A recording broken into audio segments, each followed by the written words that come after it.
Well, folks, I promised you somebody would be here. He just got here. This man I heard on the radio for the first time in 1993, and other than Rush Limbaugh prior, who I give credit for starting the revolution of conservative talk radio, I learned more about our country and this politics from him than I ever did through my high school years, although I did quit early. That's okay. But I've been listening to Jason off and on. He went away for a little while. I helped him in his campaign in 2016 where he got the House. Sadly, somebody took it away from him in 18, but we're going to forget about that.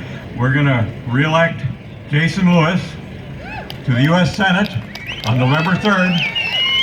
Here he is right now, Jason Lewis.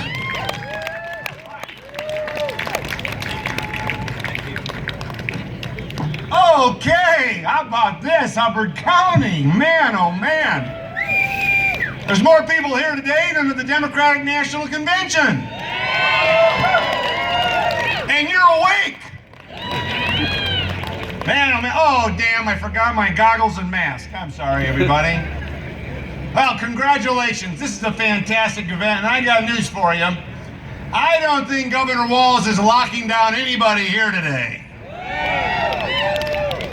And neither is Tina Smith in the U.S. Senate. I don't have to tell you, everything is on the line in 2020, my friends. And I'm so glad to see that you realize how important the stakes are. Because these radicals that have taken over the Democratic Party and now have adopted socialism as their mantra will destroy your right to assemble, your right to free speech, your right to keep and bear arms, your right to earn a living if they get power. And not only that, their militia out in the streets will do anything and say anything for the attainment of power. That means only one thing. They should never have it, and Donald Trump and Mike Pence and Jason Lewis and you are going to make certain they never see it.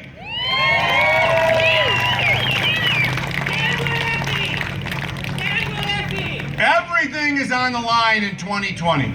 If we go south, and we don't prevail, and we don't flip Minnesota red, the state and the country you wake up in tomorrow will be one your parents wouldn't recognize. There will be internal lockdowns. There will be no public order. Instead of producing precious metals on Minnesota's Iron Range, the largest reserves of copper, nickel, platinum, cobalt in the world, perhaps, we will keep importing them from China. A country that gave us deliberately the pandemic that the Democrats have used to shut down the economy. You know what? We're not going to lock down Minnesota anymore. We're not going to lock down America. We're going to lock down the Communist Party of China when we're elected.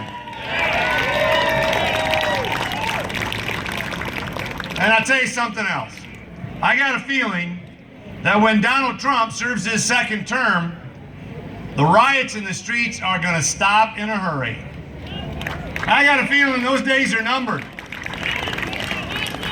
You know what we're going to do in January when I'm your next senator and the president gets sworn in? We're going to put Antifa on the endangered species list.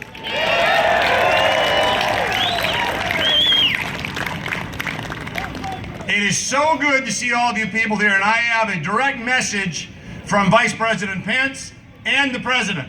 I had the honor to introduce the Vice President yesterday in Duluth. And when we take the Iron Range, the Democrats and the Socialists aren't getting it back, I can tell you that. But we were in the motorcade yesterday from the airport to the rally in Duluth, and the President gets on the phone.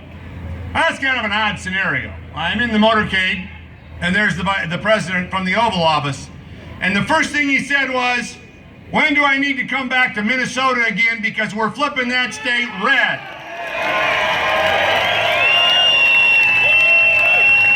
I can tell you direct from the administration, direct from Donald Trump and Mike Pence, Minnesota is a swing state that is not going blue, it's going red, and I'm going to be your next senator in November. And when we are, we're going to restore public order. We're going to put Minnesota first, and we're going to end the Walz lockdowns once and for all. You know, you look across the Democratic landscape, and you look at Nancy Pelosi and Chuck Schumer and my opponent Tina Smith, and you think to yourself, I haven't seen a greater collection of misfits since the Star Wars bar scene. These people are living proof we haven't won the war on drugs. If these people get power, don't think it's going to stop with the walls locked down.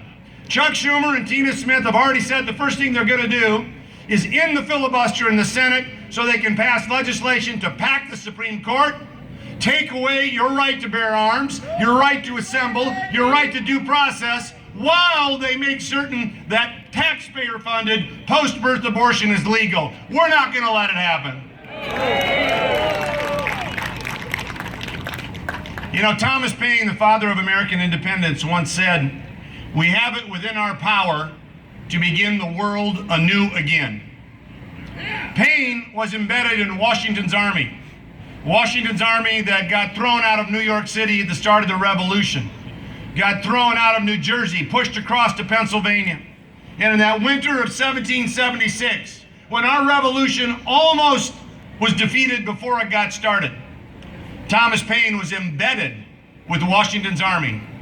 And he wrote these words: "These are the times that try men's souls.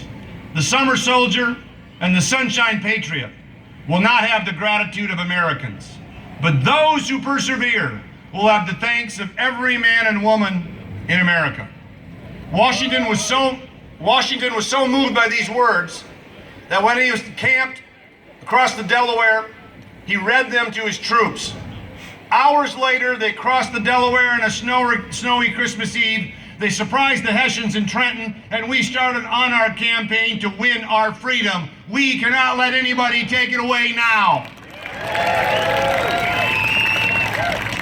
You and I have a rendezvous with destiny. You and I can begin the world anew again. You and I can save Minnesota from Governor Walz, from Jacob Fry, from Keith Ellison, and from Tina Smith. And that's what you and I are going to do when we re-elect President Trump and Michael Pence in 2020. God bless you. God bless America. And let's go kick some ass.